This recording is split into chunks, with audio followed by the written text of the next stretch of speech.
Perkenalkan, nama saya Bran Rafael Kurniawan dari kelas di KVB. Kali ini saya akan membahas mengenai materi ke-9 dan materi ke-10 kuliah Sejarah Desain Grafis yang telah diberikan oleh dosen pengampu mata kuliah ini, yaitu Bapak Dian Cahyadi, SSN, MDS. Materi yang ke-9 yaitu Pictorial Modernism. Pictorial Modernism adalah aliran seni rupa yang muncul pada awal abad ke-20 sebagai bagian dari gerakan seni modern. Ini adalah gerakan yang pertama fokus pada penggunaan gambar atau lukisan untuk mengekspresikan ide, emosi, atau pandangan pribadi dengan gaya yang lebih bebas dan eksperimental daripada gaya seni tradisional. Latar belakang sejarah Pictorial Modernism. Pictorial Modernism berkembang sebagai reaksi terhadap seni akademik dan realisme abad ke-19 yang dianggap terlalu kaku dan terikat pada aturan-aturan konvensional. Pada akhir abad ke-19, perkembangan teknologi cetak seperti fotografi memungkinkan dokumentasi yang lebih tepat tentang realitas fisik sehingga seniman-seniman mulai mencari cara untuk mengekspresikan diri mereka. Sejarah Pictorial Modernism. Awal abad ke-20, Pictorial Modernism mulai muncul pada awal abad ke-20 sebagai bagian dari gerakan seni modern yang lebih luas. Gerakan ini melibatkan banyak seniman dan terdapat variasi gaya dalam lingkupnya. Yang kedua, Fauvisme. Gerakan Fauvisme yang muncul sekitar tahun 1905 dengan seniman-seniman seperti Henri Matisse dan André Derain adalah salah satu prekursor penting Pictorial Modernism. Mereka menggabungkan warna yang cerah dan ekspresionisme dalam karya mereka.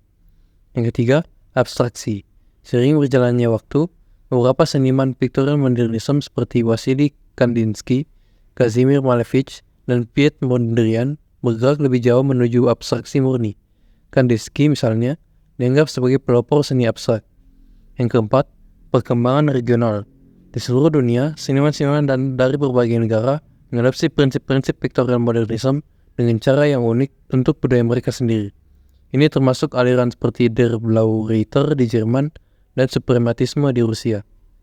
Kemudian untuk ciri-ciri utama Pictorial Modernism, yang pertama, abstraksi.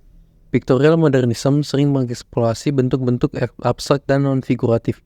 Ini berarti seniman tidak selalu berusaha menggambarkan objek yang dikenal dalam dunia nyata, tetapi lebih fokus pada elemen-elemen seperti warna, garis, bentuk, dan komposisi. Yang kedua, ekspresionisme.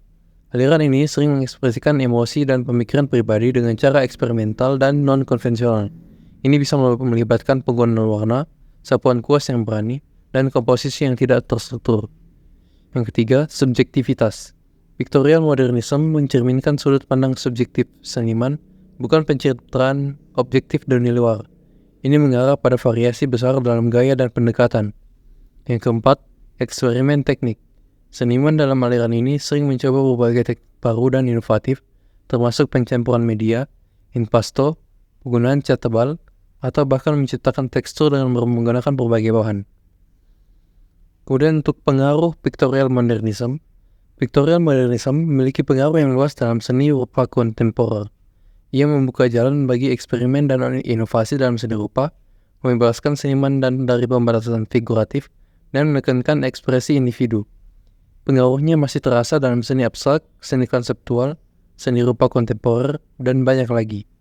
Pictorial Modernism juga memungkinkan seniman untuk mengeksplorasi pemikiran, perasaan, dan ide-ide pribadi mereka dengan lebih bebas, menciptakan karya seni yang lebih subjektif dan pribadi. Pictorial Modernism adalah salah satu tokoh penting dalam sejarah seni rupa yang menggambarkan perubahan besar dalam cara seniman memahami dan menyampaikan karya seni mereka. Ia terus mempengaruhi seni rupa modern dan kontemporer hingga saat ini. Kemudian untuk materi ke-10, New Language of Form. New Language of Form adalah konsep dalam seni rupa modern yang mengacu pada pengembangan bahasa visual baru untuk mengekspresikan ide dan perasaan dengan cara yang lebih abstrak dan non-presentasional daripada seni rupa tradisional.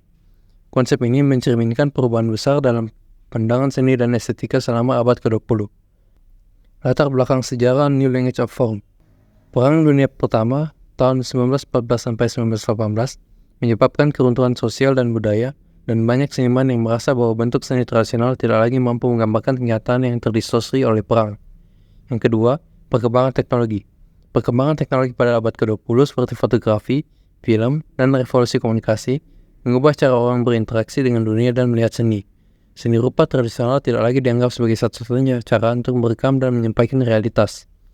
Yang ketiga, Gerakan seni modernisme seperti fauvisme, kubisme, dan abstraksionisme memecah konvensi seni tradisional dan mencoba menciptakan bahasa visual baru yang lebih bebas dan ekspresif. Dan kemudian untuk sejarah New Language of Form, pada awal abad ke-20, gerakan seni seperti fauvisme dan kubisme telah menjadi pelopor konsep ini dengan mencoba mengungkapkan realitas dalam bentuk-bentuk baru yang tidak mengikuti tradisi seni serupa figuratif. Pada dekade 1940-an dan 1950-an, terutama di Amerika Serikat, seniman-seniman seperti Jackson Pollock, Mark Rothko, dan William de Kooning mengeksplorasi New Language of Form melalui penggunaan gerakan ekspresif, warna, dan tekstur. Kemudian yang terakhir, gerakan seni rupa kontemporer pada New Language of Form masih relevan dalam seni rupa kontemporer.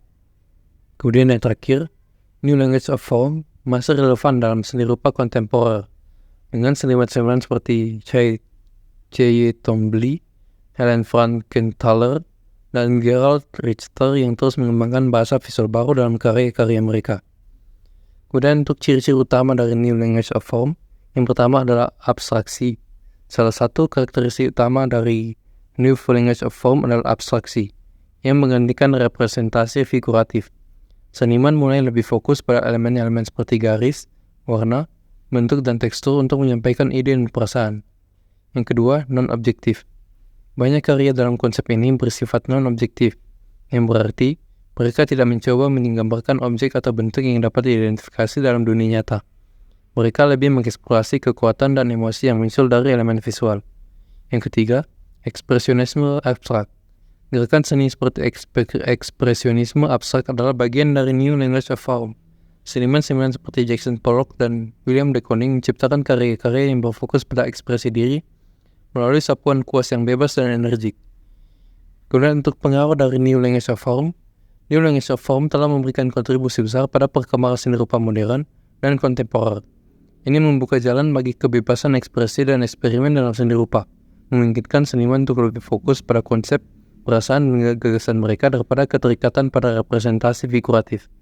Pengaruhnya terasa dalam berbagai aliran seni rupa modern dan kontemporer, dari abstraksionisme hingga seni rupa konseptual, dan ia terus mempengaruhi seni rupa masa kini dalam berbagai bentuk dan ekspresi. Mungkin itu saja untuk video kali ini. Sekian dan terima kasih.